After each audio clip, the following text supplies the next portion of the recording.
What's going on, everyone? I'm World War Joe, here to talk to you about one of the best movies of the year, Thanksgiving. A movie about love, family, togetherness, overcoming trauma, while trying to survive from an axe-swinging murderer. Let's get into it.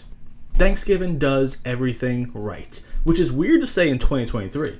All the women are written well. All the men are written well. All the fathers are written well. No man is emasculated. The killer is cool. The deaths are creative. The comedy is golden. And there are a massive number of characters in this movie, and they all serve a purpose. There are no messages in this movie, no cringe moments. Eli Roth does not fuck around for a second. We start off with one of the best openings you will ever see, a quick info dump that actually sounds like human beings having a real conversation, and we get to know this massive cast better. Mitch is complaining that Thomas is making him work the night shift on Thanksgiving night. People in the town are taking pictures with Bobby because he's a pitching phenom in high school. Bobby comforts Jessica by talking about how Kathleen will never replace her dead mother. After Thanksgiving dinner, Jessica and Bobby get a ride with their friends to the local Right Mart, where a massive foaming at the mouth crowd is awaiting the giant savings inside, including deals on waffle makers, very important. Evan and Scuba talk about how they got into a fight with Lonnie after a football game and their opposing team. As Bobby is taking pictures with the fans, Jessica runs into Ryan, her ex, and he invites her to a party. Bobby intervenes and him and Ryan exchange a quick glance. Since Jessica's father owns a store, she's able to get her and her friends through a back room before everyone else.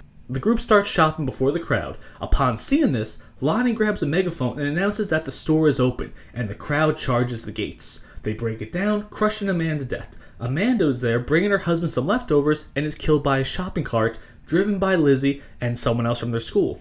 Bobby then falls to the ground and his arm is broken by a customer, killing his baseball career. The night ends with 3 people dying, and then we fast forward 1 year later. A news report explains that the Right Mart is once again having their massive Thanksgiving savings. We see an enraged Mitch talking about how no one was arrested for the death of his wife, and how all the cameras were mysteriously not working that night. A report also talks about how Bobby has not been seen since his accident. The rest of this movie is about the characters from that night being systematically targeted, killed, and their bodies displayed for everyone to see. Jessica and her friends are continuously tagged in pictures and videos about that night and a dinner table with place cards with their names on it.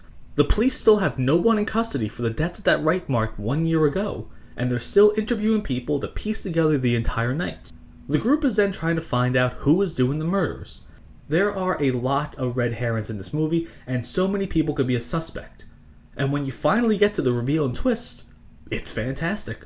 The killer has a great motivation, the breadcrumbs are all there, and when it's finally over, it all makes sense. This is what the movie does perfectly. The tiniest details matter. Thanksgiving honestly should be nominated for Best Screenplay of the Year. With only an hour and a half of screen time, the movie doesn't waste a single second.